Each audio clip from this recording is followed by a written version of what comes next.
Welcome back to JSR Garage, and it is a new update on the Granada.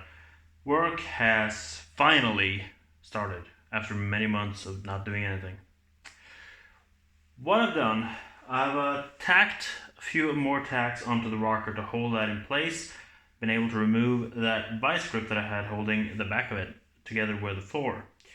So it is tacked in a few more places, and I've, hacked the rear wheel housing out.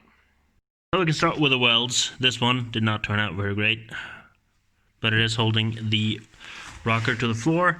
Put another one here to hold it some more, then one back here, and one at the end to hold everything together. And as you can see, there's nothing left of the rear wheel housing. It's down here. I drilled out spot welds on this side. I couldn't reach these ones because they're behind here. So like I did all summer, chisel and a hammer, and hammer my way through them. Also took these ones out. I was able to use a drill here. Was able to use a drill for the first two ones up here, and then chisel the whole way. I could have drilled them out if I climbed into the trunk. Not all of them, because behind here there was a lot of things. Drilled these out, didn't reach these, so I just cut the piece out of the rear wheel housing, left it sitting up there. Most of these I had knocked off earlier, as well as did a cut here when I was working on it last time. So this was all loose. So once I got all this off, that thing just came falling down. As you can see up here, where I cut and chiseled and hammered my way through to be able to get this off. So this dinged, twisted, surprisingly heavy piece of metal is now garbage. And there's a lot more straightening work to do back here. I have already hammered and dollied most of this out. It is still a bit twisted in a few different ways. Got a kink in it here, a kink here. Well, there are kinks everywhere in this piece. Most of this is on that new fender I have. So I might just replace, large parts of it. There's also a kink up here that I knocked some into. There are a few other small creases, and I started drilling out those until I realized I'm not supposed to.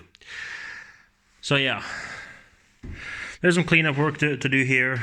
Get this piece back off, get this piece off, and do some repairs back here to get it ready for the new piece. So yeah, let's just get into that. So it's been another little while, and some has happened. The whole length of the rocker, top and bottom, has been welded, primered. There was a piece that had to be replaced up in here, because this was very rotty. Cleaned up some of those back here. Cleaned up these spots where I hammered spot welds out. Cleaned up this edge and gotten the bent metal cut out of here. Now, luckily, the frame rail itself wasn't bent. It was just a bit damaged. So the inner side is still straight, and we decided to just cut this here, cut it here, just in here on the other pieces going in. Also cut the bottom out and replace the whole thing to be able to make it cleaner, the fit back. Cut the floor right inside of the frame rail so we can spot weld the new piece onto the frame rail and get it onto the floor. And as you can see, some of the rear panel has been taken out. This piece is actually fine, it's just bent, not as rusty. The outer skin was very rusted, you can see it down there. Very rusted all the way around here. Because I did think at one point that I was going to keep, before all this happened, that I was going to keep that here and then cut out the other one from the green car and put it over there. Now dual exhaust. Now I only have one good one, so we'll see how far we get with that. Might even just make a plate to block that off. Since the exhaust got hurt in the accident, I've been thinking of maybe putting it out here just in front of the rear wheel. As long as it's 20 or 30 centimeters back from this point, then it's legal. So yeah, that is what's been happening. It's slow progress, but it is progress. So this is gonna have to be trimmed in now, ready to fit back into the car. Some more straightening back there has to be done. But yeah, it's getting along. Here we are again a couple of days later, and well, it's in. It is back in one piece. Well, mostly. It's missing a fender, but it has all of that previously destroyed rear end back together. So the plans for this weekend is going to be to get the rear suspension bolted back up under this thing and get this thing back down on its own four wheels. Preferably able to drive itself in and out of here, because there are a couple other cars that has to come inside here now. So we kind of need to get this thing out. So the plan was to get this on and the rear suspension bolted back up under it. I have bought new rear shocks, and I have bought a set of brand new winter tires, Hankook iPike RS2s, I think. But there is an issue with this thing driving itself. If you have a look over here, I've taken out the rear crossmember. This one is a modified one to fit a 5-speed in a Taunus. I was hoping that would fit, but it doesn't. This is the piece that sits underneath the transmission and into here. It is obviously broken off. I have a 5-speed here, where you can see this piece.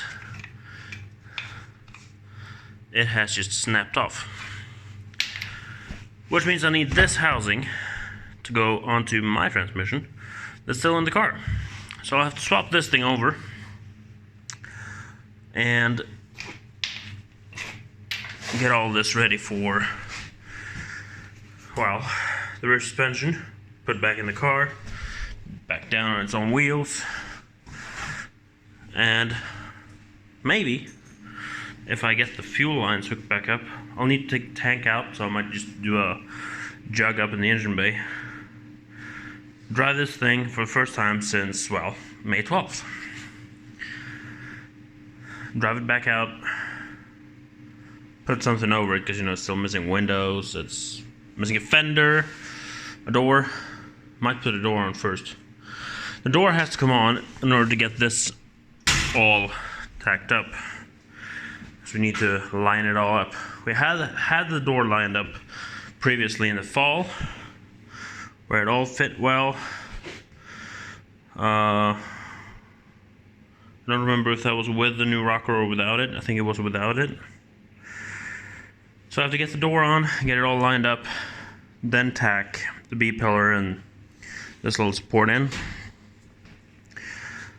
Yeah. That is what the plan is for now, and I'm going to start working on.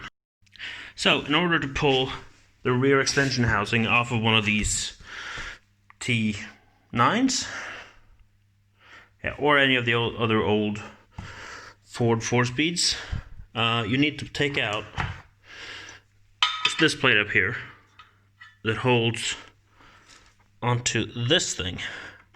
That's just there, so it won't move. Take this out. Then at the back of the shift fork, you have this thing that you shift gears with. There's a pin holding that in that you have to tap out downwards.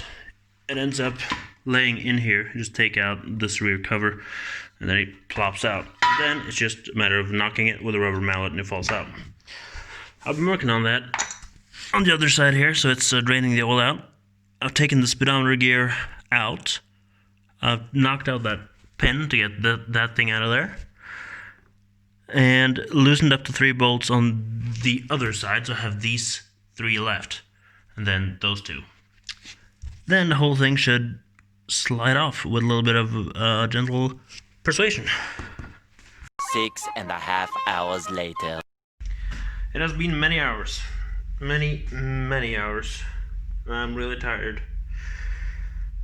And I've been through pretty much every single feeling you can have, from anxiety to depression, and eventually relief. Because when I took the extension housing off of this trans, I noticed nothing wrong, came off nicely, and everything. I took off the one from the car, and a shaft came out of here. And I tried to get it back in and didn't want to go back in. This had a bit of a gap to it at the bottom. I couldn't close that gap, and I didn't understand anything of what was going on. I went on YouTube. I found out that at the end there, in there, that hole, there is a bunch of needle bearings. And they had fallen out. And you can only access them from either behind the bell housing or by disassembling the entire transmission and taking that whole bottom cog set out. So here's my transmission. Not in the car anymore. Had to take it out, take the bell housing off, get the washer stirrers in, where are they? In here. Get them situated correctly, because there are 3 almost to the inside and then 1 to the outside, and needle bearings in between there. So packed a bunch of grease in, got those washers in the right place, put 1 needle in, another needle in, and eventually packed all 20 in there, or 21, I don't remember how many it was, and got the shaft in, and it went nicely.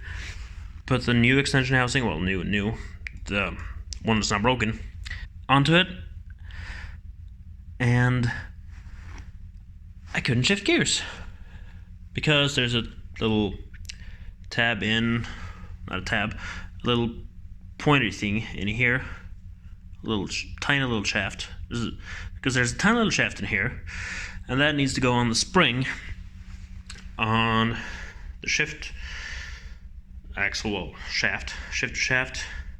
There's a spring, it needs to go on either side of that little pin.